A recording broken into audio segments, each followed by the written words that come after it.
Shila Gurudev ki jai, Shriman Mahaprabhu ki jai, Shri Harinam Sankirtan ki jai, Gaur Bhakta Vrinda ki jai, Gaur Preman, Hari Hari Bol.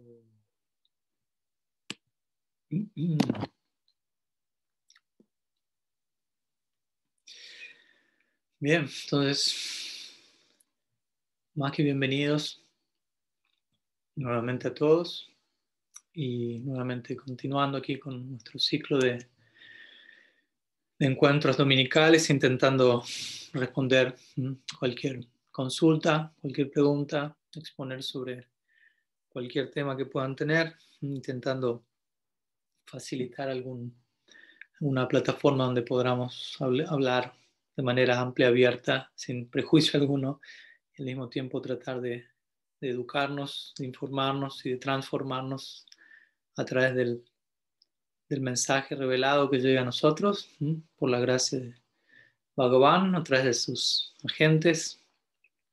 Así que bienvenidos nuevamente y vamos a comenzar. Ya hay algunas preguntas enviadas a través del chat aquí en Zoom.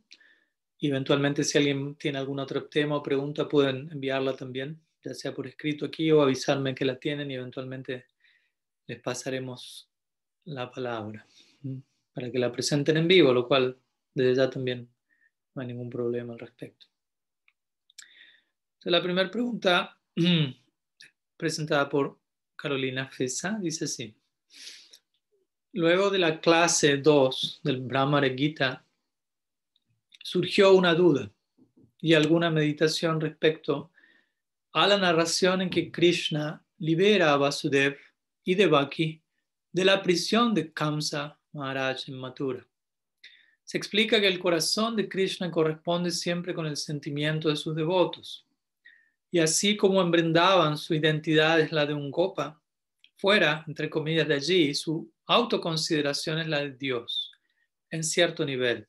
La pregunta sería: luego de liberar a Vasudeva y Devaki, Krishna repliega voluntariamente y a conciencia su omnisciencia o Aishvarya Bhav a fines de incrementar la experiencia de Vatsalya Rasa y poder servirles.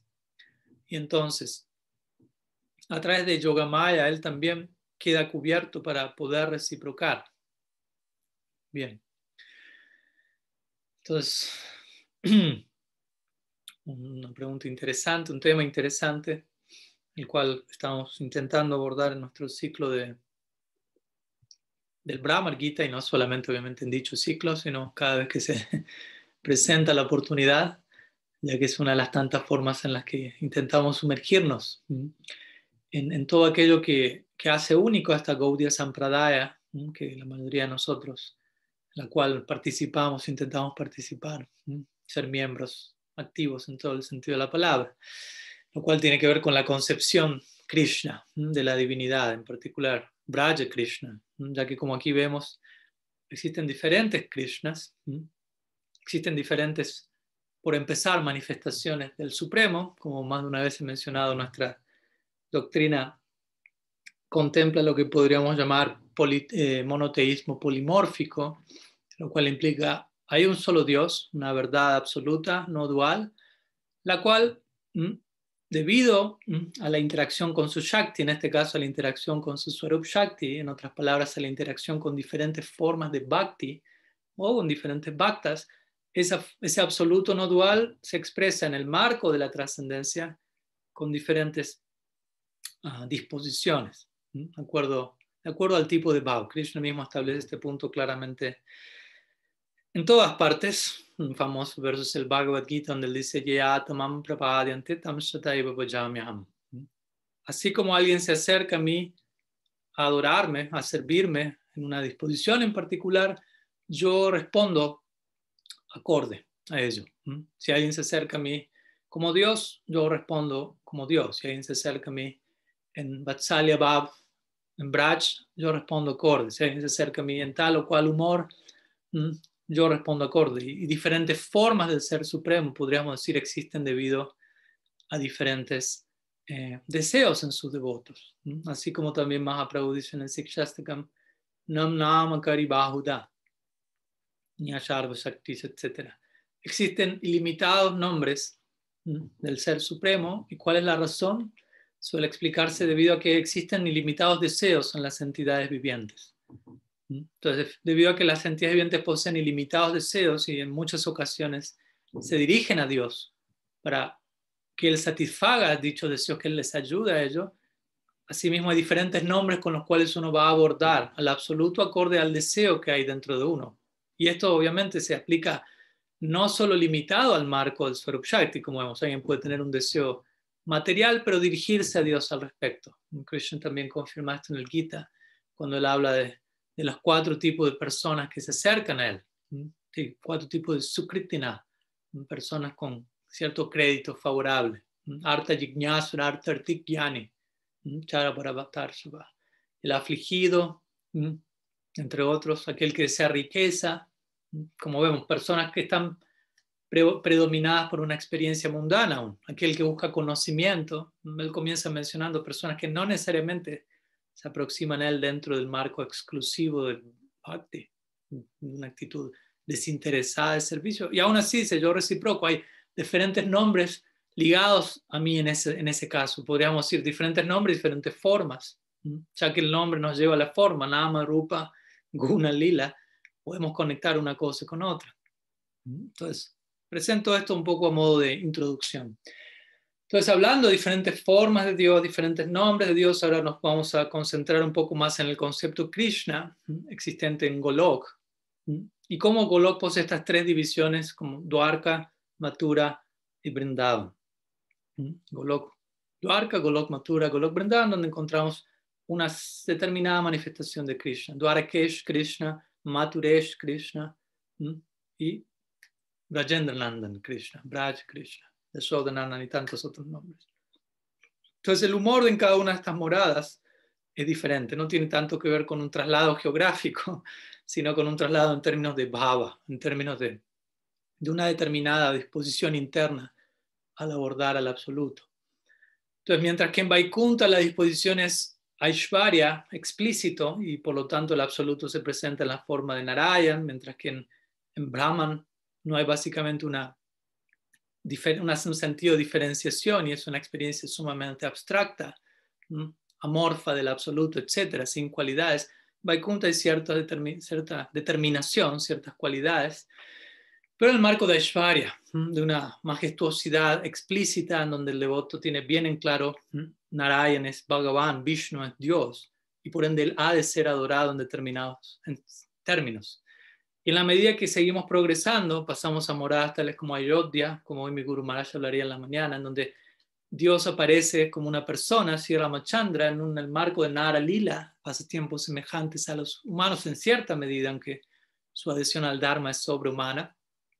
Y él allí posee padre, madre, hermanos, esposas, determinadas relaciones que generalmente no encontramos con Dios en Vaikuntha, con Narayan. Pero en Ayodhya encontramos eso, aunque no existe la posibilidad de uno volverse un amigo de Ram, un hermano de Ram. Aún el portal allí es en el marco de Dasya, el tipo de Dasya exhibido por Hanuman.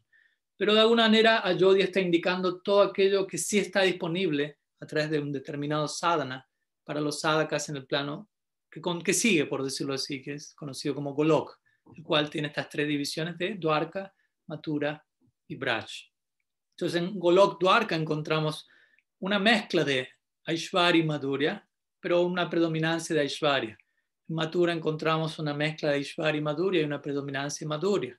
Y en Golok encontramos puro Madhurya, exclusivo Madhurya, aunque al mismo tiempo, interesantemente, se explica en Golok Vrindavan es donde más Aishvarya existe, pero dicho Aishvarya se encuentra totalmente sepultado por capas y capas de Madhurya, de intimidad, de la dulzura de un vínculo totalmente informal con Bhagavan, como tienen los Brajavasis con Sri Krishna. Pero al mismo tiempo existe pleno Aishvarya, todos los árboles son Kalpa Briksha, uno le puede pedir lo que uno desea y ellos lo conceden, pero lo único que los Brajavasis tienen para pedirles flores y frutas para ofrecer a Krishna, para utilizar en el servicio. Ni siquiera lo tienen que pedir, los árboles mismos se inclinan y lo entregan espontáneamente. La tierra es Chintamani, las vacas son Kamadhenu, todo puede concederlo todo allí, pero nadie tiene ningún interés aparte de amar a Krishna, ni siquiera adorarlo, amar a Krishna en términos de un vínculo íntimo y profundo. Entonces, la pregunta aquí, luego esta pequeña, no tan pequeña introducción, tiene que ver con lo que hablábamos el otro día de cuando Krishna, en esta forma en particular en la que él se dirige a Mathuram, Vasudev Krishna, llamada por momentos, y eventualmente luego de matar a Kamsa, él libera a Vasudev y Devaki, quienes son sus padres, dentro del marco del Mathura Lila. La pregunta tiene que ver con, ok, entonces él ve que Vasudev y Devaki se aproximan a ellos, o no se aproximan más bien, Krishna y Balaram quedan a distancia, reverenciándoles, estando conscientes, ¿no? Él es Dios. Ese es el bhava, similar al ejemplo de Arjuna. Arjuna es amigo de Krishna, conocemos muchos lilas en donde él comparte con Krishna en intimidad amistosa, no en el nivel de los gopas de Braj, pero en un determinado nivel de intimidad, pero cuando Krishna muestra, por ejemplo, Vishvarup, la forma universal, Arjuna se olvida por completo de su vínculo de amistad y más bien comienza a pedirle perdón a Krishna por haberlo tratado tan íntimamente. Entonces, similarmente, aunque tan diferente, Vasudeva y Devaki por momentos su vatsalya cobra prominencia y se dirigen a Krishna como su hijo, pero por momentos ellos toman conciencia del Bhagavan. Momentos como cuando él se manifiesta en la prisión de Kamsa o aquí cuando se reencuentra con ellos y los libera de dicha prisión. Entonces la pregunta tiene que ver, ok, entonces tenemos que Krishna, la forma de Krishna o el corazón de Krishna corresponde con el sentimiento de sus devotos. Entonces el Abhiman de Krishna en Vrindavan, Abhiman significa ego o sentido de la identidad, cómo yo me identifico a mí mismo, cómo yo qué siento que yo soy. En Vrindavan yo soy un gopa. Es un punto crucial de nuestro sampradaya. No solo todos ven a Krishna como gopa, en Vrindavan, como un miembro de su comunidad pastoril, sino él mismo posee esa identidad una y otra vez, debido a estar completamente cubierto, en el buen sentido de la palabra, envuelto por estos intensos oleajes de amor extático, del tipo de amor extático que únicamente se encuentra en Braj.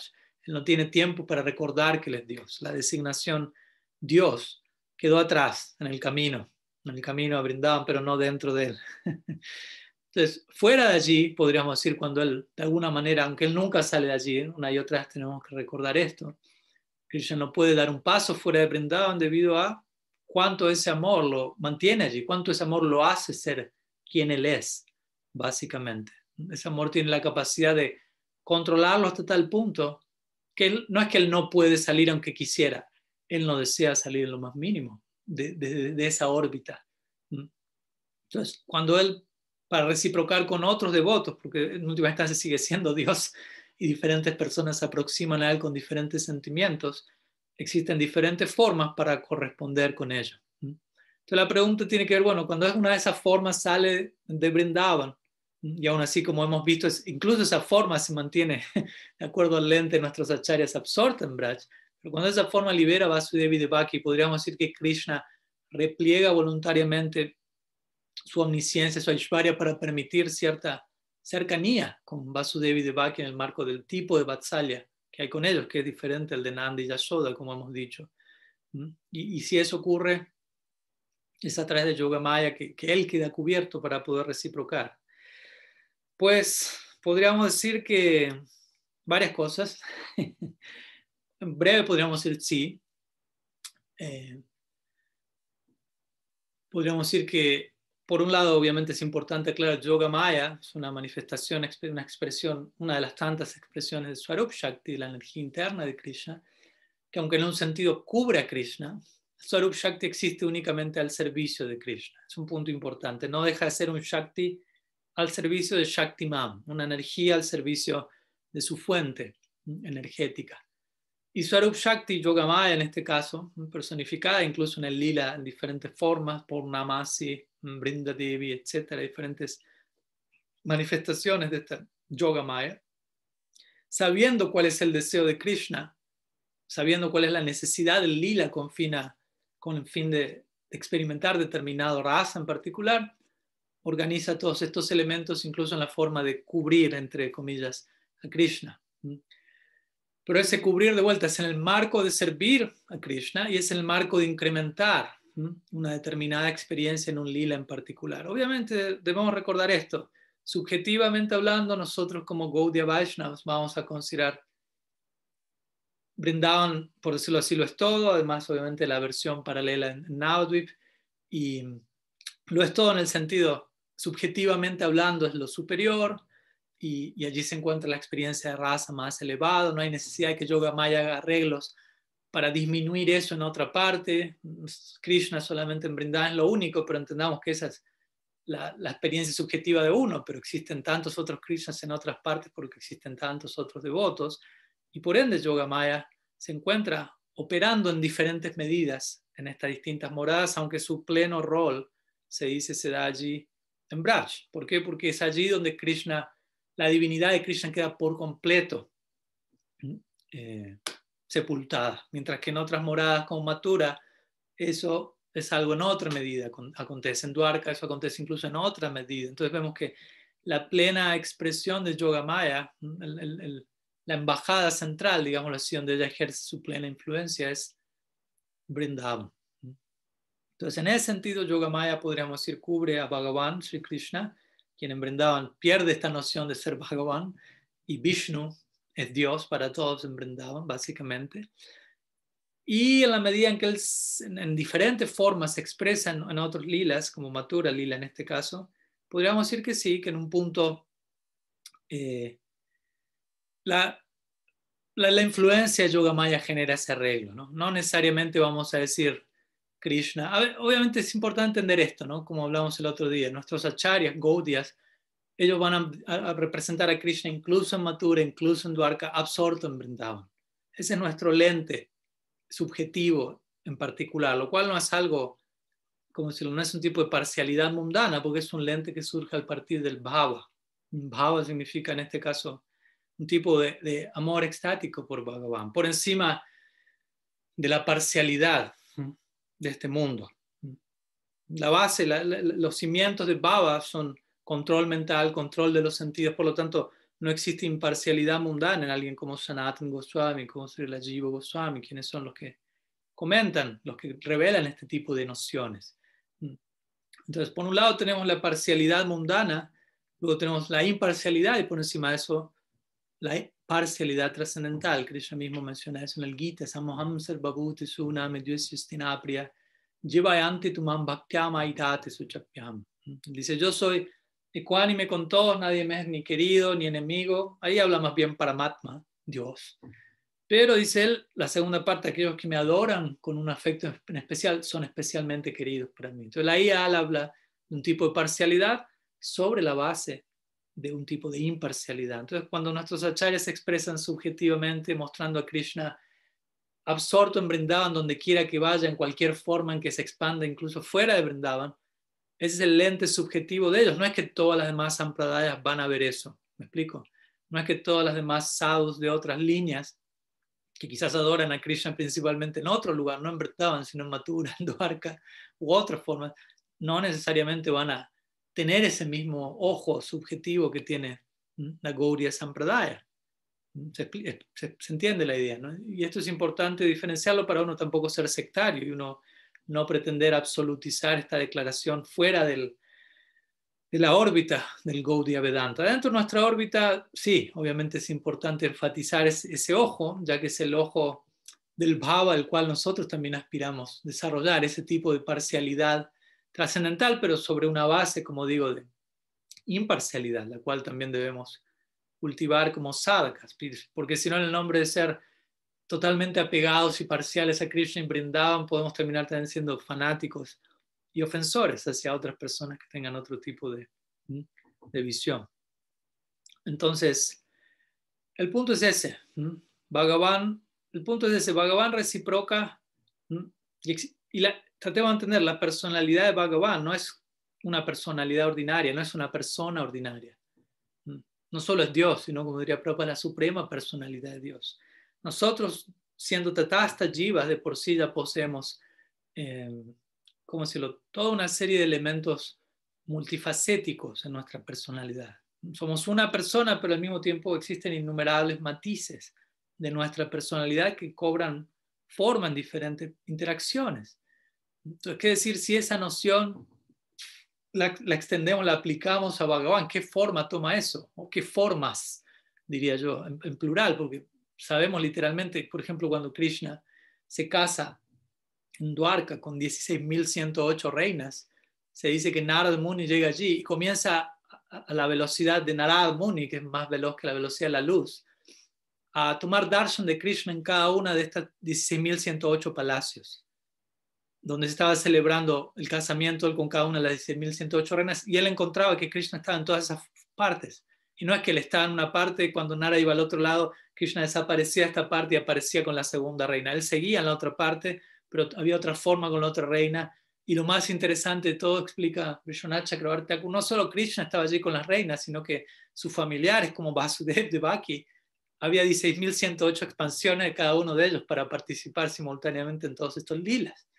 Todo está aconteciendo en Dwarka, básicamente. Entonces, mi punto es, la figura de Krishna es más compleja de lo que nos imaginamos. No es que Krishna está en Dwarka, en Mathura, con Vasudeva Devaki, y hay solamente un Krishna. No, por un lado está el Krishna que está en Mathura, absorto en Vrindavan, sin poder olvidar. En simultáneo está el Krishna que está reciprocando con Vasudeva y Devaki, haciendo un lado y dejándose llevar por la influencia de Yoga Maya, quien cubre ambas partes para la interacción en Vatsalya. Pues este es un punto importante cuando Krishna está experimentando, sea en Mathura, sea en Vrindavan, obviamente en distintos niveles, en este caso la Vatsalya, que vuelta hay niveles de Vatsalya. Es importante entender de vuelta a este punto, Krishna no está consciente de que él es Dios en un punto, ¿no? Este punto es presentado en el Raga Varma Chandrika de Vishwanath Chakravarti Thakur. Dice, bueno, cuando Yasoda estaba persiguiendo, bueno, obviamente esto aprendaban, pero cuando Yasoda estaba persiguiendo a Krishna para castigarlo en el marco del Damodar Lila, y Krishna corría, lloraba, estaba asustado, o sea, él estaba haciendo un show, él estaba fingiendo todo ello, o él realmente estaba sintiendo eso. Y obviamente la conclusión es, él realmente lo estaba sintiendo. Él estaba completamente absorto en reciprocar correspondientemente con el bhava de Yasoda. El bhava de Yasoda es Vatsalya Bhav. Krishna es mi pequeño, necesito castigarlo porque si no va a crecer como monstruo en su adolescencia, etc. Y Krishna está completamente absorto en reciprocar a ello. No es que él está en paralelo consciente, no, yo soy Dios, pero bueno, voy a hacerme el que tengo miedo para que mi... No.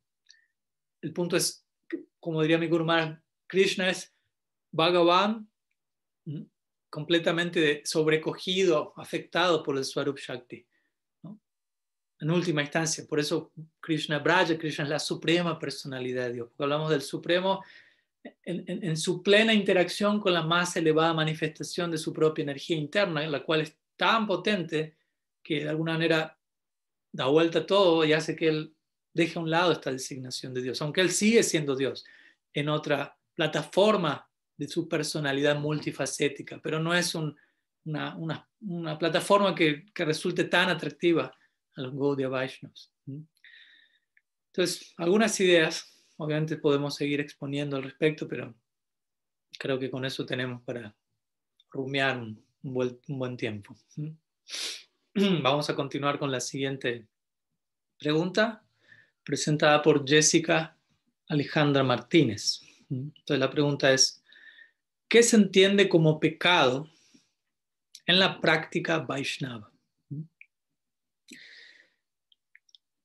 Bueno, imagino obviamente la pregunta tiene que ver con la práctica dentro del Gaudiya Vaishnavismo, ya que obviamente al decir Vaishnava también podemos referirnos a diferentes nociones de Vaishnavismo, diferentes sampradayas, Vaishnavas, Sri Sampradaya, Nimbarka Sampradaya, Madhva Sampradaya, etc. Entonces, dentro de la Gaudiya Sampradaya, dentro de la forma de Vaishnavismo conocido como Gaudiya Vaishnavismo, siguiendo a Sri Chaitanya Mahaprabhu, ¿cuál es la noción de...? Y aclaro esto porque vamos a encontrar que hay diferentes abordajes a esta idea de papa. Papa significa pecado en sánscrito. Entonces, papa, y obviamente la mayoría de nosotros proveniendo de un trasfondo de tradición abrámica, judeo-cristiano, puede haber cierta idea en nuestro ADN, por decirlo así, corriendo en nuestra sangre de qué es el pecado. Y una idea que quizás no sea la más, ¿cómo decirlo? La más clara, y la cual probablemente por no ser la más clara nos lleva a sentir un rechazo hacia esa descripción del pecado, pero al mismo tiempo quizás nos lleva a incurrir en pecado, porque seguimos sin tener una idea clara de qué es el pecado y de las razones por las cuales no deberíamos incurrir en él, ¿no? Lo cual no es tanto más vale que no peques porque si no, infierno eterno o algo por el estilo. No es un lugar de imposición o control mediante el temor, etcétera, sino de una conclusión natural en donde entiendo que ese tipo de acciones no van a ser agradables al objeto de mi afecto. De vuelta, todo esto es en el marco del bhakti, en el marco de esta práctica Vaishnava. Cada persona en su determinada escuela o incluso sin participar de escuela alguna van a ver el pecado de una forma u otra. La pregunta obviamente está bien contextualizada en la práctica Vaishnava.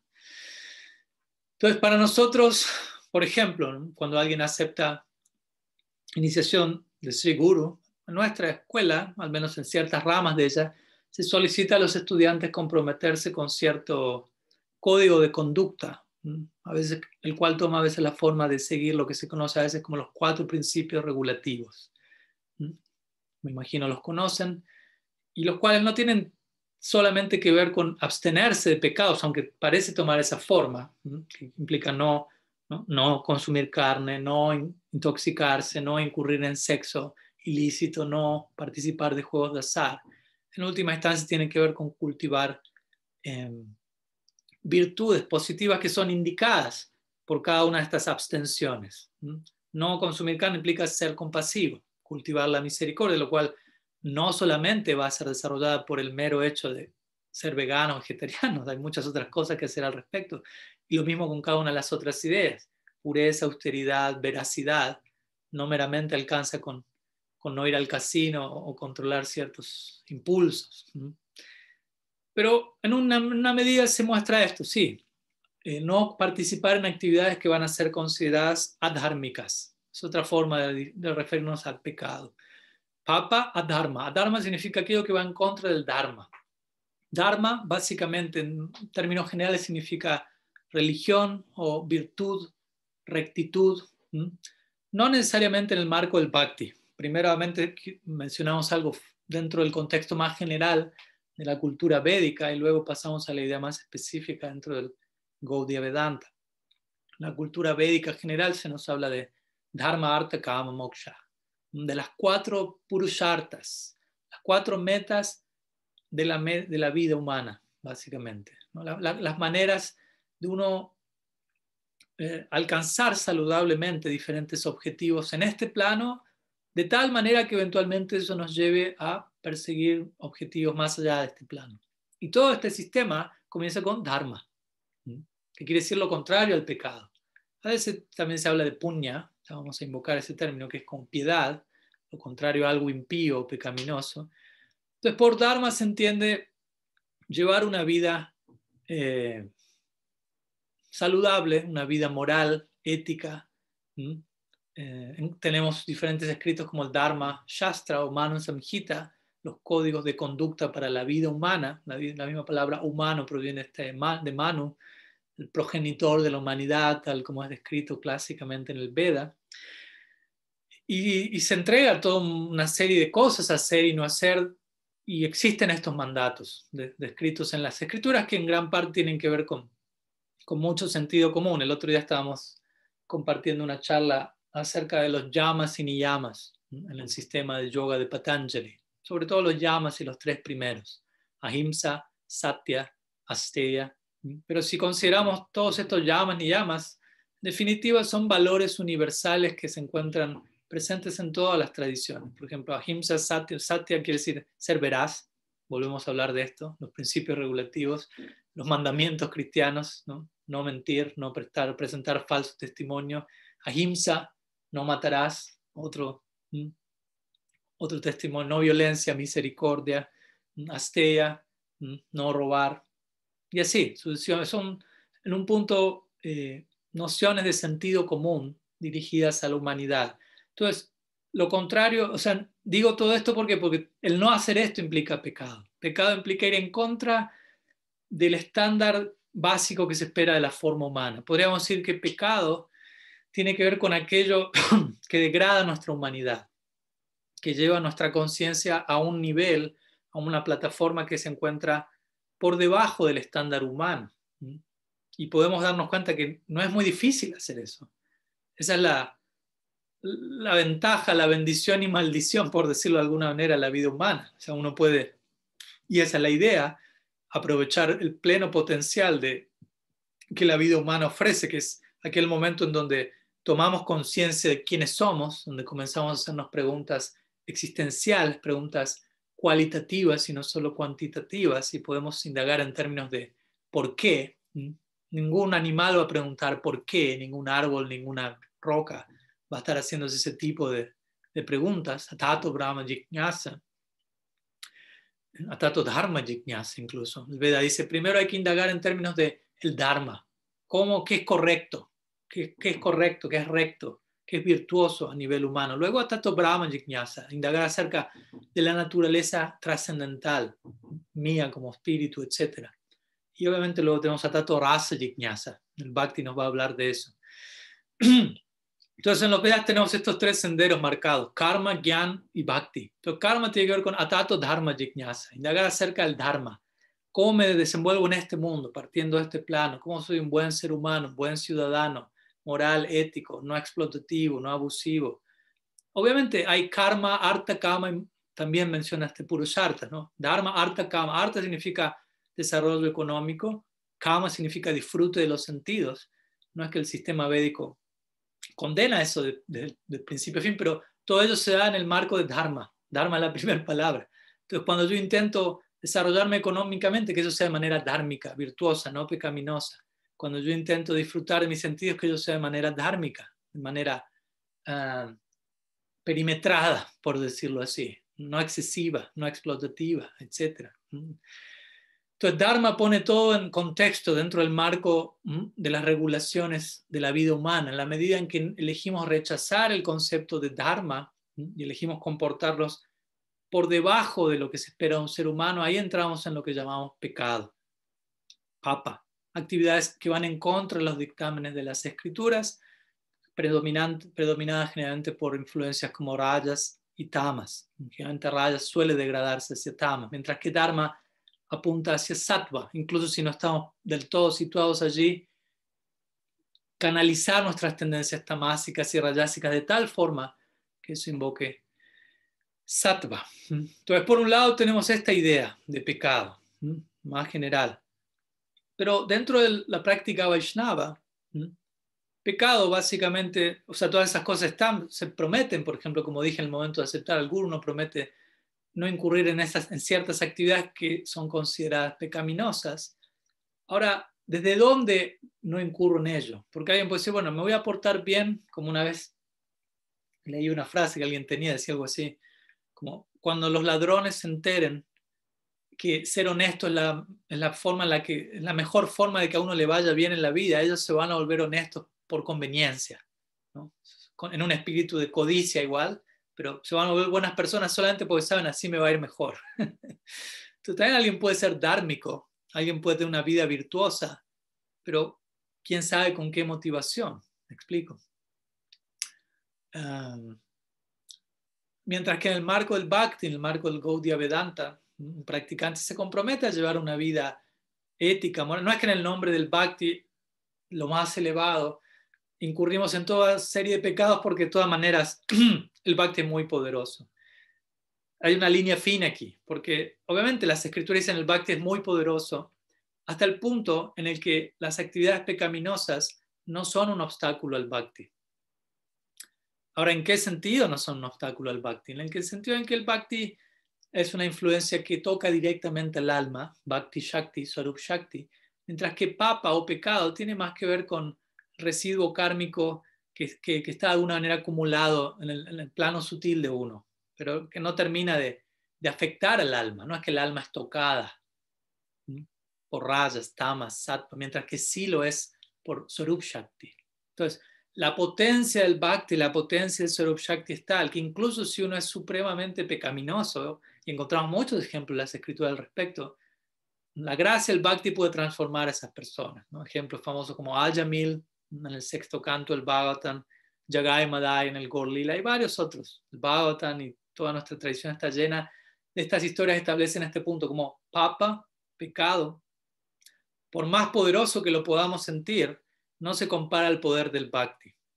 Ahora bien, el punto es, tampoco se está promoviendo con esto a decir, bueno, entonces puedo seguir ocupándome en papa, total, Bhakti es tan poderoso. Cuando hacemos eso, si pensamos de esa manera, esa actividad pasa de la categoría de papa a aparada, lo cual es algo mucho más grave y delicado. Aparada significa ofensa al Bhakti. Si estudiamos las 10 ofensas al santo nombre de Krishna, una de ellas, la séptima, si no me falla la memoria, es ocuparse en actividades pecaminosas, papa, confiando en contrarrestarlas mediante la potencia del Bhakti, la potencia del Srinam. Porque de vuelta, las escrituras declaran esto. Por ejemplo, el último verso del Bhagavatam dice: Nama sankirtanam yasya sarva papa pranasanam pranamoduko samanas tannamami harimpara. El último verso del Bhagavatam ofrece pranam al Nam Sankirtan, nos deja a los pies de Mahaprabhu. Ofrezco pranam a Hari, cuyo canto congregacional de sus santos nombres, sarva papa pranasanam. Reduce cenizas, pranasanam, sarva papa, todo tipo de pecado. Entonces el punto es este, uno escucha esto, no es una exageración, no es artavad, eso es otra ofensa al santo nombre, considerar que las glorias de Srinam son exageradas, pero el punto es, en la medida en que nosotros abrazamos honestamente el bhakti, la práctica, esas cosas van a ir ocurriendo más y más. Ahora, si yo utilizo esas declaraciones como una excusa, como una licencia para seguir incurriendo en papa, en actividades ilícitas, en degradación moral del ser, en el nombre no, el bhakti es tan poderoso que eventualmente todo esto se va a ir. Eso ya no es papa, como digo, es aparad, y eso va a afectar mi práctica espiritual en otro nivel. Entonces, un devoto, un aspirante a la devoción en la línea de Mahaprabhu, va a pensar: yo voy a intentar abstenerme de papa porque sé que ese tipo de conducta no da placer a Sri Krishna, básicamente. Ni siquiera es una cosa de cálculo personal, sino de estoy tratando de desarrollar una actitud y una forma de llevar mi vida que sea de lo más placentero al objeto de mi afecto, porque supuestamente la meta de mi práctica es amar a Krishna, amar a Sriman Mahaprabhu, amar a Sri Guru, Vaishnavas. Entonces, ¿qué es lo que causa placer a ellos? Obviamente todo lo que causa placer a ellos está ligado a la máxima virtud, a la máxima conducta. Y por añadidura está incluido en ello llevar una vida moral y no justificar mi inmoralidad en términos del bhakti tan poderoso. Entonces, desde ese lugar, un devoto se comporta debidamente en la sociedad, en el mundo, lleva un estándar de vida impecable. Porque si es estrictamente un devoto de Krishna, es alguien que está exhibiendo todas estas virtudes, no está incurriendo en pecado alguno. Como digo, y si aún permanecen ciertos rastros de pecado o permanecen ciertos vestigios de actividades pecaminosas previas, pero ese devoto está sinceramente abocado al bhakti, las escrituras nos advierten: uno no debería juzgar a ese devoto, a esa devota, a ese practicante. ¿Por qué? Porque el bhakti ya está haciendo su trabajo y es una cuestión de tiempo. Si la Rupa Goswami dice: tengan mucho cuidado con juzgar a un Vaishnava por aparentes fallas físicas, incluso mentales, que simplemente puedan ser un residuo que queda allí y que Krishna mantiene para ponernos a prueba a nosotros. Se explica de esa manera. Krishna dice en el Gita: Api chet suduracharo bhajante mamananyavak. Dice, aquella persona saduriva samam tavya samyak vyavyasito hisa. Incluso aquella persona que tiene muy mala conducta, no solamente dice durachar, que es mala conducta, sino sudurachar, pésima conducta. Si tal persona está seriamente determinada en consagrarse al bhakti, aunque aún todavía le acompañen vestigios de pecado o manerismos de ese estilo de vida, sadhu reva samanti, Krishna dice: para mí, mi consideración, esa persona ya es sadhu, ya es santa. Solamente el tiempo lo separa. El poder del bhakti es tal que lo que queda es un vestigio y se termina volviendo un ornamento, un adorno para mí. ¿Por qué? Porque esa persona está debidamente situada en su determinación, en su entrega. Entonces, desde ahí se nos invita a ser cuidadosos con juzgar a otros de esa manera y ser cuidadosos con nosotros mismos, no abusar de la generosidad del bhakti y ser mediocres, ser conformistas en nuestro estándar de vida e incurrir en actividades pecaminosas, incurrir en diferentes tipos de abuso innecesarios bajo en el nombre de la gloria del bhakti que es tan misericordioso. Ese es el escenario que Bhaktivinoda Thakur, Bhaktisiddhanta Sarvabhauma Thakur encontraron en su momento, en donde muchos practicantes consideraban el único pecado es ofender a un Vaishnava. Todo lo demás no es la gran cosa porque el Bhakti es tan poderoso. Y de esa manera la mayoría de los practicantes no tenían el mejor ejemplo moral, que digamos, de la práctica, y eso generó una imagen socialmente hablando del Gaudiya Vedanta totalmente, un Gaudiya Vaishnava, sí, son estas personas que se ocupan en vida ilícita continuamente, y tanto el día cantando, bailando y ocupándose en actividades ilícitas. Ese se terminó siendo el estándar por abusar de esta idea.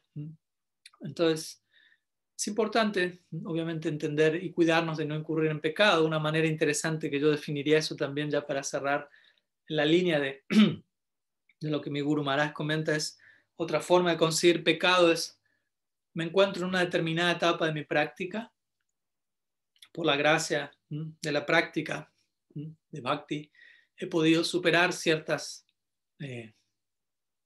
anartas, podemos también hablar en términos de anartas, en este caso de vicios, mentalidades, actitudes, conductas, hábitos, pero al mismo tiempo llegué a una etapa en donde cierta capa de vicio ha de ser enfrentada, reconocida y superada, pero en lugar de abordar ese desafío, intento, ¿no?, mantener eso conmigo, intento mantenerlo por X razón y no busco progresar. ¿Me explico? Eso pues, también puede ser visto como una forma de pecado dentro de la práctica, o incluso puede tomar eventualmente la forma de una ofensa. Y el punto es ese, y esto también una idea más con su permiso, de por qué los Gaudiya Vaishnavas tratan de evitar todo pecado. También podemos definir pecado como la clásica definición del paralelo a los pecados capitales en el cristianismo, Kama, Krodha, Lobha, Mada, Moha, Matsarya, que es básicamente lujuria, ira, codicia, ilusión, orgullo, envidia. Sabemos que estas fallas son universales. Y, por ejemplo, Srila Raghunath Das Goswami en su Mana Shiksha, interesantemente, a partir del, diría yo, del verso número 3, verso 3, verso 4, sobre todo verso 5, en estos versos él va a dirigirse a diferentes tendencias, por ejemplo, y esto se encuentra no solo en Mana Shiksha Raghunath Das Goswami de ya, pero tendencias como hablar tonterías, hablar chismes, hablar mal de otros, incurrir en pratishta, buscar posicionamiento, fama, reconocimiento egoísta, personal. Y él describe a todas personalidades con diferentes simbologías, ¿no? Como bañarme en la orina de un burro comparado a pratishta, ¿no? Y cosas por el estilo, ¿no? Compara a Prayalpa con una prostituta, ¿no? A las conversaciones innecesarias, porque una prostituta puede ser una prostituta de baja clase o puede ser una cortesana real muy refinada, pero el principio es el mismo, ¿me explico? Y el punto es que los Gaudiya Vaishnavas tratan de evitar todas estas cosas, en gran parte porque ellos saben, todo eso me puede llevar a aparad. Por ejemplo, y la ira en sí no es aparad, es papa, pero si yo expreso esa ira en relación a un Vaishnava, eso se vuelve aparad. ¿Me explico? Si la codicia en sí no es aparad, es papa, pecado. Pero si yo me vuelvo tan codicioso que empiezo a abusar en mi vínculo con un Vaishnava, le robo, lo que fuere, eso ya tiene que ver con aparad, porque tiene que ver con mi interacción con Bhakti. La envidia en sí no es aparad, pero si yo dirijo esa tendencia hacia el Vaishnavismo, eso se vuelve Vaishnava aparad. Entonces, yo diría que en última instancia, como Gaudiya Vaishnava, buscamos no incurrir en pecados, porque sabemos esto corre el peligro de volverse aparad en la interacción con los Vaishnavas, y supuestamente un Vaishnava principalmente interactúa con otros Vaishnavas. Por lo tanto, esos vicios pueden proyectarse en esa dirección y obviamente es la antítesis misma de la práctica devocional. Así que bueno, algunas ideas que queríamos compartir al respecto. Gracias por la pregunta y seguimos. Quedan algunas preguntas aún. La siguiente pregunta es de Govinda Mohini, madre Govinda Mohini. La pregunta es, ¿qué consideraciones, falta la palabra qué consideraciones y cuidados debemos tener si queremos practicar adoración en el hogar? Bueno, pues todo lo que se dijo hasta ahora, ¿por qué no incluirlo en el paquete desde ya, por favor? Sobre todo lo último que acabo de decir, porque, y no es que no voy a decir nada más, pero me parece importante esto, ya que cuando uno dice el hogar, bueno, yo diría la primera consideración, y ahí vuelvo al punto que acabo de decir, es que el hogar no es mi hogar. Y me pareció bien la presentación, adoración en el hogar, no tanto adoración en mi casa. Porque si realmente quiero adorar, decir adorar en mi casa, parece un oxímoron, una expresión anula la otra.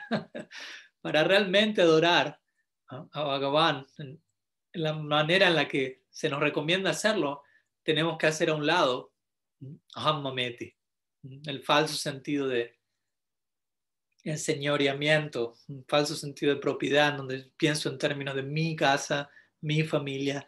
Y obviamente ese peligro existe allí. Obviamente en términos teóricos podemos decir, no hay impedimento para el bhakti, no es que es una necesidad de ser un monje, un renunciante, vivir en un monasterio. No es uno de los prerequisitos para ocuparse en bhakti, como sí acontece en otras prácticas, como dijimos más de una vez, como yoga, gyan, ¿no? Yoga, como hablábamos hace un rato, yama, niyama. Uno de los yamas es brahmacharya, celibato. Prácticamente esa es la idea, la noción detrás de este término. Y de lo mismo con gyan, practicar, hay que aceptar sannyas para ocuparse debidamente en gyan. Mientras que bhakti es tan poderoso que no requiere ello. Eso no habla menos del bhakti, sino habla de qué tan poderoso es bhakti, en donde no requiere eso. Grihe tako, bane tako, sadahari bale tako. Dice Bhakti no tako. Ya sea en el bosque o en tu hogar, siempre mantente ocupado en bhakti cantando el nombre de Hari. Entonces uno puede decir, sí, yo puedo estar en mi casa, mi hogar es un templo y mi familia son Vaishnavas y todo lo que hago es en el marco del bhakti. Sí, idealmente sí, pero es más fácil decirlo que hacerlo. Seamos realistas también, porque también en el nombre de rápidamente como defendernos al respecto y querer justificarnos, no, yo estoy en el hogar, pero todo lo vuelco al servicio de Krishna. Ojalá es la idea. Obviamente lo mismo se aplica ahí en un monasterio. Ojalá eso esté ocurriendo. Puede no estar ocurriendo. Puedo estar viviendo como un monje desde un lugar evasivo. Puedo estar aceptando, no sé, sannyas simplemente por querer destacarme y estar posicionado y no sé, recibir determinada seguimiento. ¿Quién sabe? Tantas motivaciones pueden esconderse detrás de cada decisión que tomamos, sea en la dirección de una vida monástica, sea en la dirección de una vida de familia. El punto aquí es, el devoto es satam, es honesto, es sincero. Entonces, sea cual fuere el paso que da en la dirección que sea con integridad, sin engaño, sin hipocresía. Entonces, sí, el potencial del hogar es ese, grihasta ashram, es un ashram. A veces los devotos están acostumbrados a simplemente hablar de ashram cuando se refieren al monasterio, por decirlo así. Pero ese no es el único ashram. ¿No? En el sistema Varna ashram se describen 4 ashrams, como ustedes saben: brahmachari, grihasta, vanaprastha y sannyasi. Todos esos son ashrams. Entonces, si alguien vive en el hogar, eso se conoce como un tipo de ashram. Entonces, pero obviamente el desafío es cómo vuelvo al hogar un ashram, y gran parte es abandonar esta noción de que es mi casa. Yo diría que esto es la esencia en respuesta a la pregunta, no tanto en términos de qué hacer y cómo hago esto y cómo conduzco este ritual en particular, por decirlo así, que puede haber recomendaciones para dar al respecto, pero la idea central, hay una famosa charla de Prabhupada Bhaktisiddhanta al respecto también, es eso básicamente, ¿no? En una ceremonia en donde se estaba inaugurando el hogar de discípulos de él, en donde la ceremonia básicamente tenía que ver con esta noción: el guru va allí más que inaugurar el hogar, abre un nuevo templo. Porque justamente esa es la noción. Si es un ashram, ¿cuál es la diferencia entre ashram y templo? No hay diferencia. Un ashram es un templo, es un hogar, hay gente viviendo allí, pero todo gira en torno a Krishna. Bhaktivinoda Thakur generalmente le enfatizó bastante el ashram de Grihasta. Él mismo vivió en ese ashram casi toda su vida y él dirigió su campaña sobre todo a ese círculo social. Cuando vemos que Prabhupada Bhaktisiddhanta, debido a su propia naturaleza y también consideración, el momento más bien enfatizó el mat, ¿no? el ashram monástico, aunque obviamente había devotos de ambas clases allí. Pero Bhaktivinoda Thakur enfatizaba, si usted vive en el hogar, es importante, uno de los puntos importantes, si uno puede tener a Sri Murti en el hogar, una imagen de Krishna, deidades, lo que llamaríamos por momentos, porque eso es algo que ayuda mucho a generar esta noción. El hogar gira alrededor de Sri Murti. No es mi casa.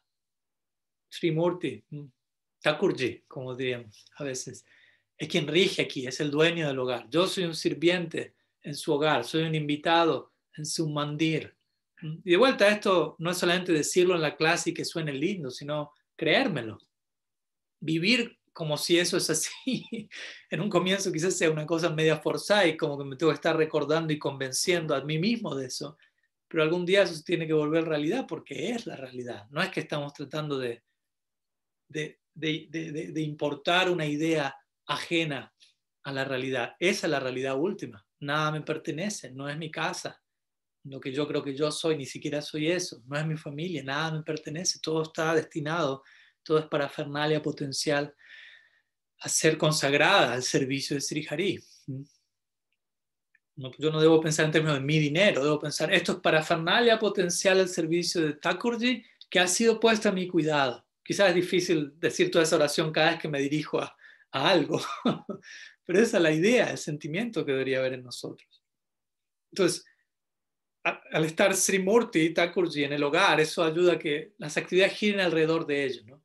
Me despierto Thakurji, cocino para él, cantamos, reverenciamos, ofrecemos oraciones y conducimos el proyecto de familia, el proyecto hogareño, en servicio a Thakurji. Se pueden organizar encuentros en el hogar, invitar a los Vaishnavas, Grihasta puede alojar sadhus en el hogar por momentos, obtener diferentes bendiciones, todo eso es deseable para que realmente haya un espíritu de adoración. No es tanto la adoración en sí como una actividad, bueno, ahora voy a hacer la adoración del día, mis 5 minutos de dar un par de vueltas al incienso, estoy adorando en el hogar. Es con qué ojo estoy habitando allí, con qué espíritu, ¿no? Y desde ahí conectamos con lo que dijimos hace un rato, ¿no? El cuidarnos de no ocuparnos en papa, porque a veces la idea del hogar se distorsiona y pienso, bueno, ahora tengo mi casa, donde yo puedo hacer lo que yo quiero, nadie va a saber de ello, es vida privada, nadie se entera, no es como en el ashram, donde todo era más público, en el ashram monástico, si uno vivía allí antes, por dar un ejemplo. Entonces, este es mi mundo privado, aquí puedo hacer lo que deseo. Todas esas ideas, obviamente, son una distorsión de cómo un devoto debería habitar el hogar. No es mi casa, no es que estoy aquí para hacer lo que se me antoja. El ideal no es tener vida privada. El ideal es que mi vida pública y privada sean una y la misma cosa. Y de vuelta, pero uno estando, ¿qué decir si uno vive solo en su hogar? Porque a veces uno puede estar solo. Uno necesita continuos samskaras, continuos dípana, continuas impresiones y estímulos que a uno lo mantengan enfocado de qué es lo que se supone que debo hacer aquí. Porque uno está tasta, uno es muy marginal, uno es débil y arrastrado fácilmente por la influencia también de Maya Shakti. No nos olvidemos, no subestimemos el poder de Maya Shakti. Fácilmente podemos caer en todo este proceso que Krishna describe en el Gita. Yayato Visaya Pumsham, etc. Sangat Kama, Vayate. Uno contempla los objetos de los sentidos, se desarrolla apego por ellos, luego se desea el deseo de disfrutar de ellos, luego viene la ira, que surge la frustración de no poder disfrutar nunca como uno quisiera, y luego viene todo lo demás, ¿no? Ilusión, confusión de la memoria, pérdida de la inteligencia y pranashati. Finalmente uno cae una vez más, y ojalá aprender de ese nuevo tropiezo y al levantarnos no volver a contemplar Porque todo empieza por contemplar los objetos de los sentidos, de vuelta. La idea es, no estoy contemplando lo que me rodea en un espíritu de seva, en un espíritu de bhakti, estoy contemplando, hay objetos de los sentidos, quiere decir objetos para mis sentidos, ¿no? Me están esperando, están disponibles para ser introducidos en cada uno de mis sentidos y yo intentar sacarles el jugo, disfrutar de ellos. Entonces todo eso parte de esa primera distorsión, donde yo me veo a mí mismo como un disfrutador independiente, donde yo veo lo que me rodea como dedicado a mi servicio. Entonces, una y otra vez necesitamos disciplinar nuestra visión de la realidad, ¿no? Es una cuestión de cordura, básicamente. Entonces, esa es la tapasya, ese es el esfuerzo, el sacrificio diario, si algún día queremos llegar a amar a Krishna. Imagínense que para llegar a semejante plataforma, primero hay que hacer ciertos esfuerzos, sacrificios voluntarios, alegres, inteligentes, en la dirección apropiada, cuidándonos de no incurrir en aquellas cosas que sabemos que no van a ser saludables. Pero a veces también reconocer nuestra debilidad y la necesidad de asociación, de inspiración, de refugio para no caer tanto como quizás lo venimos haciendo, humildad, sinceridad. Entonces, algunas ideas. Obviamente, de vuelta, uno puede responder a estas preguntas de otros lados, pero hoy surgió la inspiración para responder en esos términos, para que realmente haya adoración y haya verdadero hogar. El verdadero hogar tiene que ver con el hogar último que nos espera, el hogar del amor divino. Entonces, en la medida que estamos haciendo un esfuerzo consciente para invocar ese espíritu en nuestro, entre comillas, nuestro hogar, eso va a ser llamado merecidamente hogar. Algunas ideas. Sigamos porque hay algunas preguntas más. Sinceramente no sé si las voy a poder abordar todas ellas, ya que estoy viendo que hay bastantes. Pero bueno, hasta donde podamos, y les pido a los que en todo caso hayan hecho preguntas que no llegaron a ser abordadas, se las puedan reservar para el próximo domingo. Una próxima pregunta de Kali Yuga Pavana. Prabhu. Dice una pregunta relacionada con una que hice a Srila Tripurari Swami hace 8 días y que respondió, pero solo en una de sus partes, creo yo. La pregunta dice, ¿los sadhanasiddhas que llegan a Braj pueden tomar cuerpo de polvo, árboles o rocas o necesariamente toman forma de personas? Y complementariamente, los seres no humanos que habitan Braj, como el polvo, las rocas, los árboles y los animales, se encuentran en Madhurya o Santa o Sakya o alguna otra raza. O dependiendo del caso pueden estar en diferentes razas. No estoy seguro, pero creo haber escuchado que Madhavendra Puri era un objeto inerte en Braj. Gracias y perdón si la pregunta no es muy relevante. Pues sí, es relevante, porque no siempre y cuando sepamos cómo trasladar la pregunta y la respuesta a nuestra condición actual en relación a nuestra meta última, siempre es siempre es relevante. Entonces sí, recuerdo la pregunta, recuerdo también la respuesta de mi Guru Maharaj, considero que abordó buena parte de la pregunta, obviamente siempre hay algo más que se puede decir, entonces en servicio a él intentaré complementar con algo más. Hay varias preguntas aquí, todas obviamente en cierta línea. La primera pregunta entonces es si los sadhanasiddhas que llegan a Braj pueden tomar formas o cuerpo de polvo, lo cual suena particular tomar cuerpo de polvo, pero se entiende la idea, árboles o roca, o necesariamente toman forma de personas. Yo creo que la pregunta ya está respondida en la misma pregunta, porque la pregunta se refiere a los sadhanasiddhas. Entonces, sadhanasiddha significa aquel que alcanza siddhi, aquel que alcanza la perfección a través de un tipo de sadhana. Sadhana significa práctica, una determinada práctica, un determinado sistema, metodología que llevada a cabo de determinada forma conduce a una meta en particular. Entonces la pregunta, en otras palabras, sería, ¿existe algún tipo de sadhana prescrito en alguna Vaishnava Sampradaya que apunta a Vrindavan? Porque la pregunta tiene que con Vrindavan, en donde la aspiración última sea convertirse en polvo, árbol o roca allí. La respuesta es no.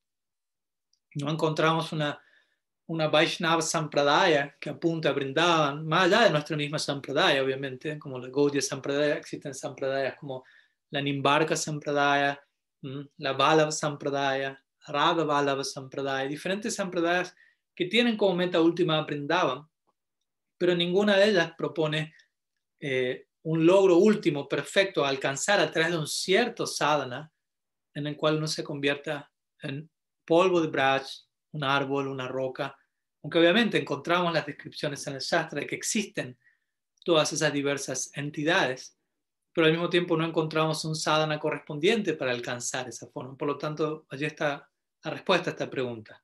Porque si hablamos de sadhana siddha, de vuelta, hablamos de alguien que alcanzó la perfección a través de una práctica en particular, pero no encontramos nunca una práctica en particular descrita para alcanzar esa forma en particular.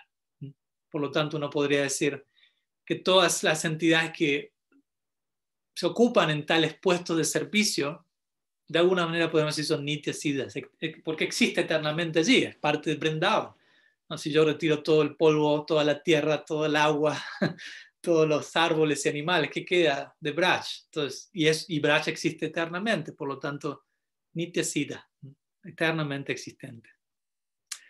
Por otro lado, la pregunta continúa diciendo los seres no humanos que habitan Braj, como nuevamente minerales, vegetales, animales, ¿se encuentran en Madhurya o Santa o Sakya o en alguna otra raza? Pues depende a qué especie nos estamos refiriendo. Pero básicamente, como mi Guru Maharaj recuerdo mencionó, la opinión general de nuestros acharyas es que Santa raza, ya que se incluye en la pregunta, no está presente en Vrindavan. Cuando se habla de que, por ejemplo, no sé, ciertas especies inanimadas se encuentran en Santa raza en Vrindavan, no necesariamente se refiere en todo el sentido de la palabra, sino simplemente a que su disposición externa es inerte. Y Santa raza tiene mucho que ver con un estado no de inercia, porque obviamente es una raza, pero externamente de quietud. La palabra lo dice Shanta. Shanta significa alguien que posee Shanti, posee paz, extremo apaciguamiento, contemplación beatífica de Bhagavan, lo cual está más ligado a un logro en Vaikunta. Santa raza predomina allí, alguien contempla internamente Antardarshan, la forma de Narayan, no hay un interés, una atracción por interactuar en lila, seva.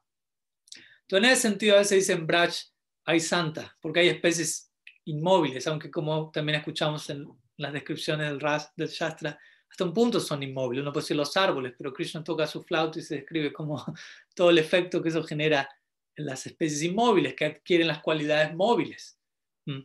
Los árboles comienzan a inclinarse, a ofrecer su fruto, a derramar su salvia, llorando en éxtasis, se compara a ello. Las especies móviles se vuelven inmóviles, el sonido de la flauta invierte la naturaleza de las diversas especies. Las vacas escuchan el sonido de la flauta y quedan completamente paralizadas. Stamba es uno de los tantos síntomas extáticos, parálisis. Entonces vemos cómo la naturaleza externamente hablando, más allá del humor interno, cada cual queda alterada en una dirección o en otra. Por otro lado, también se mencionan las vacas, por dar un ejemplo, ya que preguntaste los animales. Obviamente, animales es que animales, hay tantos animales. Pero principalmente se los describe en Vatsalya. Y así hay diferentes descripciones de cada una de las especies en relación con Krishna. El concepto de Madhurya obviamente tiene que ver con relación conyugal y principalmente eso está dirigido a las Braja Gópicas. Y las demás entidades se consideran más en las otras variantes de raza, en una forma u otra, pero de vuelta, pese a que, por ejemplo, se dice una vaca está en Vatsalya, para nosotros como Gaudiya Vaishnavas, o incluso en otra sampradaya que aspira a Vatsalya raza, la meta no va a ser tomar una forma de vaca, sino tomar una forma humana, ya que se considera que igual la expresión humana, incluso en el lila, termina de constituir la máxima expresión de esa raza en particular, sea Vatsalya, sea el que fuere. Entonces, desde ese lugar tenemos esa idea. Y yo diría que hasta ahí es necesario indagar, porque podemos también obsesionarnos innecesariamente sobre no quiero saber en qué raza se encuentra cada especie en Vrindavan. Yo diría más bien concentrarnos en nosotros mismos, descubrir en qué raza nos encontramos. Obviamente no es que eso es inherente a nosotros, no es que ya hay una raza de fábrica, pero sí me refiero a hacer el trabajo necesario en el cual eventualmente nosotros mismos estemos situados en una posición de servicio en el lila, para lo cual hay un trabajo por delante, y eventualmente allí cualquier detalle que haya quedado pendiente terminará de quedar al descubierto. Porque hasta un punto puede haber curiosidad intelectual de por medio, ¿no? Y hasta un punto eso puede satisfacerse, pero sabemos que eso tampoco tiene fin si uno continúa alimentándola. Y por último se menciona el ejemplo de Madhavendra Puri, quien es un objeto inerte en Braj, entre comillas, objeto inerte, pues vuelta, qué tan inerte es quien fuera en Braj. Todo es sustancia trascendente, todo está hecho de bhava, todo está hecho de amor extático por Krishna, qué tanta inercia hay allí. Pero sí, algunos acharyas, si no me falla la memoria, Kavi Karnapur en su Gorgano Desh Deepika menciona que Madhavendra Puri es un Kalpa Vriksha en Vrindavan, lo cual de alguna manera es algo, una forma de excepción a la regla. Se lo describe él como un Kalpa Vriksha, uno podría decir, bueno, ¿hasta qué punto es literal o es simbólica esa descripción? Es un árbol de deseos en Vrindavan. Madhavendra Puri tiene que ver con aquel que originalmente en este mundo, en la cronología de este plano, exhibe esa semilla, el tipo de amor que eventualmente Mahaprabhu viene a saborear, Radha Bhav. Entonces sí, se menciona Madhavendra Puri como un Kalpa Vriksha Braj, pero como digo, no es que se estipula en ninguna parte un sadhana para uno volverse un Kalpa Vriksha Vrindavan, una vaca, una partícula de polvo, sino que la proyección entregada por nuestros acharyas en nuestra sampradaya y, como digo, en cualquier otra sampradaya que aspira a Braj, es ya sea en términos de principalmente, obviamente, Madhurya, Sakya o Vatsalya. Principalmente esas tres, dependiendo qué sampradaya, obviamente iba a haber variantes de cada uno, todo ello. Entonces yo diría, más allá de esta idea general, el resto es concentrarse uno en la posibilidad disponible en la sampradaya en la que uno ha logrado unirse y ahondar en esa dirección, porque también demasiada proyección en varias direcciones termina diluyéndolo todo y no terminamos de concretar ni en una dirección ni en la otra. Bien.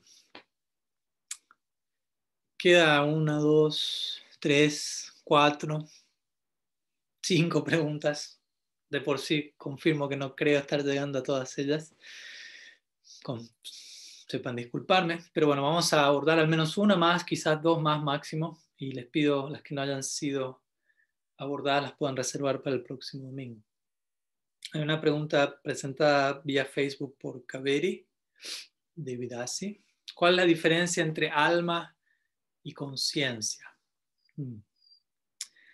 Pues, ante todo es importante aclarar términos, porque quizás obviamente nosotros nos encontramos de este lado del mundo y hablamos un idioma en particular que es el español, en nuestro caso, y naturalmente necesitamos una traducción de la terminología sánscrita a nuestro lenguaje, pero el punto es, hasta un punto es posible eso.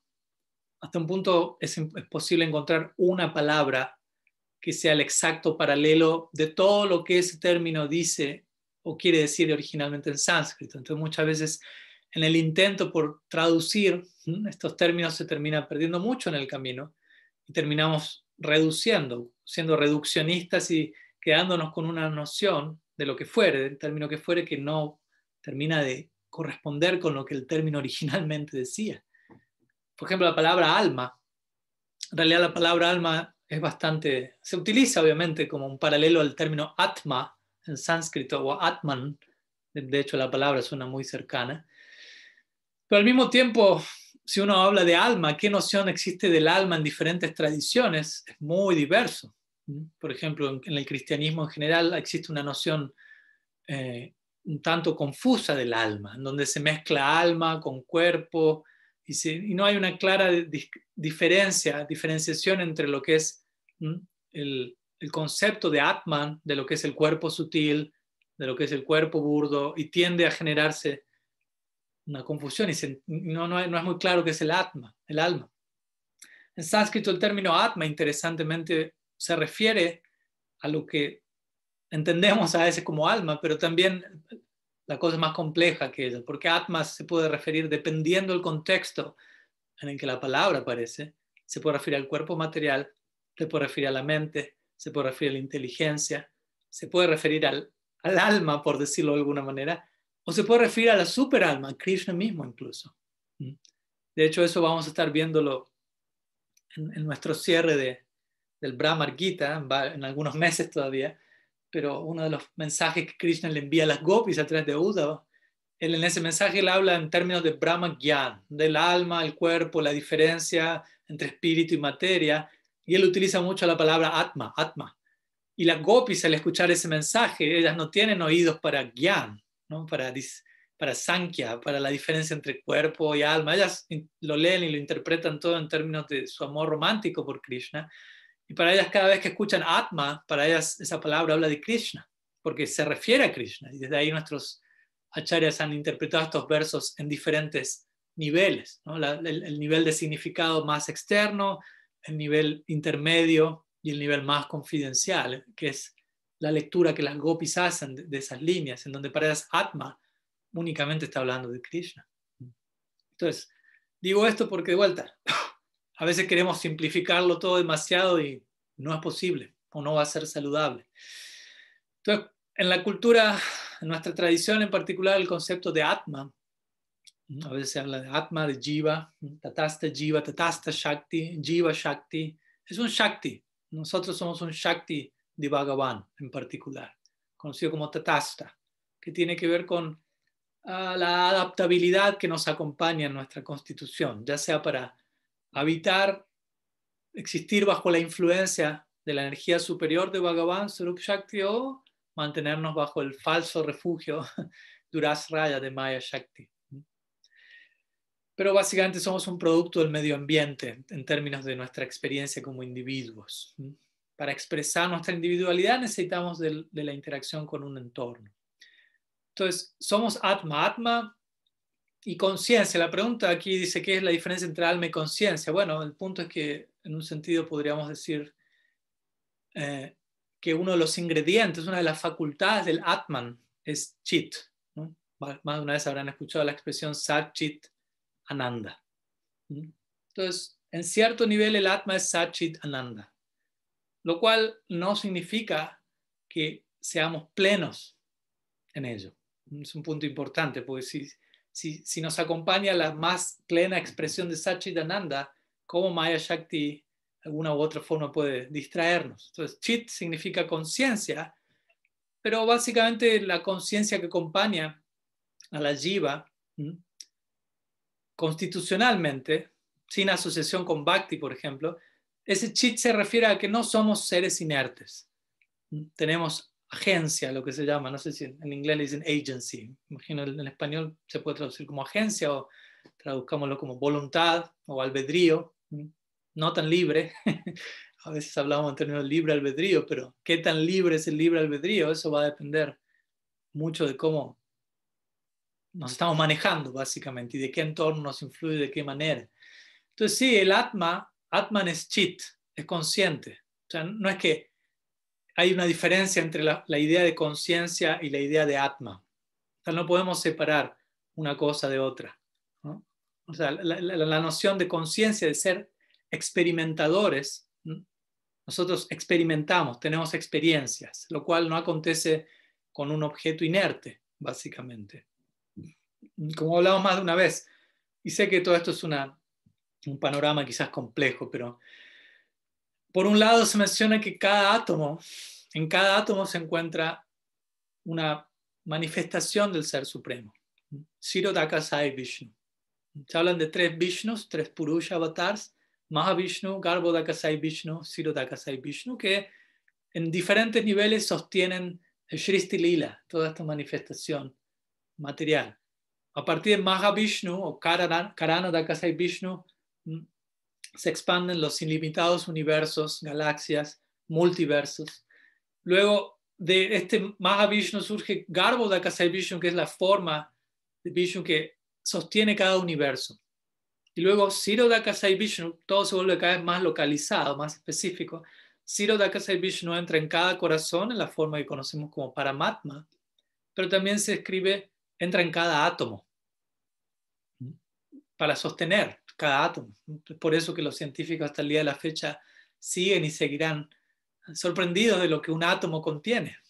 Obviamente todavía quizás no encontraron la huella de Ksirodakasai Vishnu allí, pero la presencia de una manifestación del Supremo en cada átomo permite que el mismo átomo, aunque uno denomine a veces hablamos en términos de materia inerte. Cuando decimos materia inerte, simplemente estamos diciendo no hay una jiva allí. Pero al mismo tiempo, Ksirodakasai Vishnu está presente en cada átomo. Entonces, ¿hasta qué punto podemos hablar de inercia en ese sentido? Pero que Ksirodakasai Vishnu esté en cada átomo no significa que hay una jiva en cada átomo. Son dos cosas distintas. Entonces, es importante diferenciar eso. Entonces, nosotros como jivas, de vuelta, existimos, experimentamos la materia inerte, por dar un ejemplo. Y como mi Guru Maharaj diría, si hay algo, ¿cuál es la experiencia más sorprendente que nos acompaña? El hecho de que tenemos experiencias, el hecho de que experimentamos, de que tenemos la facultad de poder experimentar algo. Para eso se requiere, obviamente, chit, conciencia. No inercia. La inercia no puede llegar a una experiencia consciente. Entonces, más que decir, es una facultad del alma, porque a veces, obviamente, es difícil expresar todo esto en palabras. Krishna mismo deja en claro esto al comienzo del Gita, cuando él empieza a hablar de Atman, Arjuna, en el capítulo 2, empieza a mencionar qué es el alma, por llamarla alma, qué es el Atma. Es bueno acostumbrarnos a veces a utilizar estos términos y estar familiarizados con estos términos. Entonces, ¿qué es el Atma? Y Krishna empieza a decir, ¿qué no es el Atman? Porque a la hora de definir algo, generalmente a alguien que desconoce ese algo, vamos a definirlo en comparación con algo que le es conocido a esa persona. ¿Me explico? Si alguno de ustedes, yo le digo, voy a tocar la mridanga, y alguien me dice, ¿pero qué es mridanga? Y yo les voy a decir, bueno, es un tambor, les empiezo a dar un referente de algo que conozcan, un elemento percusivo, entonces tienen experiencia de todo eso, que tiene una forma semejante a tal cosa, pero el punto es que cuando hablamos de Atma y tratamos de definir eso, no hay nada en este mundo que se le asemeje, porque de vuelta estamos hablando de algo categórica, cualitativamente diferente, es otro departamento de existencia, Maya Shakti, Jiva Shakti, son otros los componentes. Entonces, ¿con qué puede ser comparada el alma? Con nada. Por eso es que Krishna, en su primer intento, y obviamente no es porque él carezca de una capacidad de hablar acerca de ello, sino queriendo dejar este punto en claro, él habla de Atma en términos negativos. El alma no puede ser quemada, no puede ser matada, no puede ser secada, no muere, no nace, no. No es nada de lo que tú conoces hasta ahora, algo así. Indirectamente, negativamente, está mostrando qué es el Atma. No es nada de lo que hasta ahora has experimentado.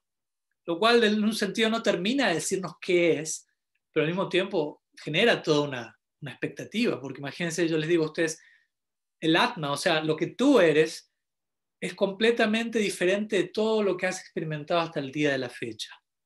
Aunque aún no tengo una idea de qué es eso, el hecho de que sea algo completamente diferente a todo lo que viví hasta ahora me pone al borde del asiento, ¿no? Entonces, ¿qué es eso? Quiero saber más. Estoy dispuesto a dejar a un lado todo lo que experimenté hasta ahora para experimentar eso. Y obviamente nuestra filosofía es, las cosas no terminan en el Atma. El Atma es el comienzo de la propuesta, el diálogo. Por encima de Atma está Paramatma, por encima de Paramatma está Bhagavan, y por encima de Bhagavan está Swayam Bhagavan, Sri Krishna, etc. Y obviamente cuando Krishna intenta decir algo acerca del Atman en el Gita, él dice Ascharyavat, Ascharyavat, Ascharyavat. 3 veces repite la palabra asombroso, asombroso, sorprendente, sorprendente. Ese es el Atman. ¿Qué puedo decir? Todo eso es lo que somos nosotros, desprovistos, ¿no?, de toda influencia material. El Atman, en su identidad pura, prístina, sin influencia de la materia. Ahora, por encima de eso, como para cerrar la idea, dentro de nuestra escuela devocional, no solamente se cantan las glorias del Atman, que en muchos senderos esa es la meta última, moksha, llegar a mi verdadero ser. Pero aquí se habla de, siendo que el Atma, la Jiva Statasta, se predispone a la influencia del entorno, y ya entendemos qué tan indeseable es el resultado de estar afectados por Maya, cómo eso da lugar a un sentido tan contraído del ser, qué tanta necesidad hay de liberarnos, moksha, liberarnos de esa esclavitud. ¿no? que surge producto de esa asociación con ese entorno, pero por otro lado se nos habla de que hay otro entorno completamente diferente llamado Bhakti, Swarup Shakti, que incluso es cualitativamente hablando superior a aquellos ingredientes de los cuales nosotros estamos hechos como Atma. Mientras que nosotros somos Satchidananda, Bhakti está compuesto del Sandini, Sambit, Ladini. Mi Guru Maharaj diría Super Sat, Super Chit, Super Ananda. Lo cual no está presente en nuestro propio ser de forma inherente, pero tiene nuestro propio ser es de tal naturaleza que va a poder encastrar, por decirlo así, combinarse de mejor manera con esa influencia que con Maya Shakti. Sin importar que también creamos hasta ahora que estamos combinando bien con Maya Shakti. A veces uno piensa eso, ¿no? Dentro de todo estoy empezando a encastrar, nos estamos empezando a conocer, a llevar mejor, combinando. Y uno dice, no, hace ilimitados nacimientos que estás haciendo ese intento. Y nunca termina de encastrar la pieza, nunca termina de armarse el rompecabezas. Más bien se te rompe la cabeza y nunca se arma. Ilimitados nacimientos intentando encastrar, ¿no? Ese es el llamado de los sadhus, ¿no? Pierda las esperanzas en esa dirección y desarrolla esperanzas en la dirección correcta. No insista de manera enfermiza en fundirse con Maya Shakti en un nivel que no es posible, básicamente. Y si alguien no cree que no es posible, bueno, puede ser el mejor intento hasta llegar a su propia conclusión. Y la conclusión es no es posible. Hasta el día de la fecha no hay una sola persona que haya dicho, lo logré. Fue posible, pleno éxito, todo funcionó como lo pensé. No existe. Entonces, eso nos habla fuertemente acerca de, bueno, si ese no es el entorno natural, el hogar, como hablamos hace un rato, en el que puedo encastrar plenamente, ¿cuál es entonces? Y ahí tenemos Swarup Shakti, Bhakti Shakti, en donde nuestro tatasta, nuestra condición de adaptabilidad puede encontrar su pleno entorno allí y volvernos más de lo que somos como Atman, incluso, volvernos super Atman, por decirlo así, por la gracia del Bhakti. Porque como decimos siempre, una cosa es el Atma y otra cosa es el potencial que acompaña al Atma. Y una cosa es lo que es junto con su potencial. No debemos descartar el potencial. Einstein diría eso incluso en términos científicos. Al analizar algo debemos analizarlo junto con el potencial de eso, todo lo que eso se puede volver, todo lo que eso puede llegar a ser. Entonces en el Bhakti se considera esa idea por sobre todas las demás. No solo quién somos ahora de manera replegada, cubierta, ilusionada, no solo quiénes seríamos libres de toda esa influencia, sino quiénes podríamos llegar a ser bajo la influencia del Bhakti. ¿Cuál es el horizonte, el destino brillante que nos espera allí? Y ese es el énfasis, obviamente, de nuestra escuela, ese es el regalo que ha llegado a nosotros por la gracia de Sri Guru Gauranga, y desde ahí estamos intentando compartir todo ello entre nosotros mismos, compartirlo con otros a modo de celebración, simplemente. Todos estos intercambios de hablar, y escuchar y preguntar y practicar y pasar diferentes pruebas en nuestro día a día, idealmente son formas de celebración, kirtan, celebración del regalo que ha tocado nuestra puerta. Así que algunas ideas que quería mencionar en respuesta a esta pregunta, y sinceramente creo que ya hemos básicamente llegado al tiempo en el cual podemos cerrar la sesión, si me dan su permiso. Y me han quedado algunas preguntas, una pregunta de Nuria, una pregunta de la madre Kadamba, otra pregunta de Jessica y una pregunta de Martín. Así que les imploro, con su permiso, si por favor pueden guardarla, copiarla, pegarla antes de que cerremos la sesión, si no la tienen escrita en otra parte, y que me la reenvíen el próximo domingo y comenzamos con esas preguntas, o si gustan me las pueden enviar por mensaje privado y si no el próximo domingo vía chat. Así que muchas gracias nuevamente a todos, un placer siempre poder compartir con cada uno de ustedes y nos estaremos viendo muy pronto, nos mantenemos en contacto bajo el amparo de Bhakti Devi, bajo la misericordia de Sri Krishna y los Vaishnavas. Allí siempre tenemos nuestro punto de encuentro más allá de distancia física o cualquier dinámica de este plano. El otro plano siempre nos ampara afortunadamente. Así que nos mantenemos allí en contacto. Srila Gurudev ki jai, Sriman Mahaprabhu ki jai, Sri Harinam Sankirtan ki jai, Gaur Bhakta Vrinda ki jai, Gaur Preman Haribo, Vancha Kalpatarubhyascha Kripasindubhyaiva cha Patitanam pavanebhyo Vaishnavebhyo namo namaha.